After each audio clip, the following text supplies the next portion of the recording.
আচ্ছা, আপনি কি করেন? আমি আমি তো রান্না করি। সকালে, দুপুরে, রাইতে সব সময় আমি রান্না করি। সপ্তাহে 7 দিনই আমি রান্ধি। আবার কখনো যদি আমি অসুস্থ হই, তখনও অসুস্থ অবস্থায় আমি রান্না করি। ওষুধ খাওয়ার আগেও রান্না করি, আবার ওষুধ খাওয়ার পরেও রান্না করি। রানতে রানতে যদি আমার কলিজা ফুসফুস বাইর হইয়াও যায়, তবুও আমি রান্ধি। আবার ধরেন আমার যদি হার্ট অ্যাটাক হইয়া যায়, তাইলে আমি রাইন্দা থুইয়া রাইতে হসপিটালে ভর্তি হই। যদি সেখানে 2-3 দিন থাকতে হয়, তাহলে সেখান থেকে আসার পরও আমার রানতেই হয়। মানে এই রান্না থেকে আমার কখনো কোনো ছুটি নাই।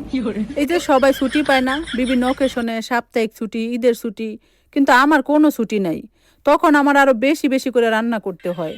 এই যেমন তখন ধরেন আমি আরো ফ্রাইড রাইস রান্না করি, চিকেন ফ্রাই রান্না করি, রোস্ট রান্না করি, কাবাব রান্না করি, বিরিয়ানি রান্না করি, পোলাও রান্না করি, টিকিয়া বানাই।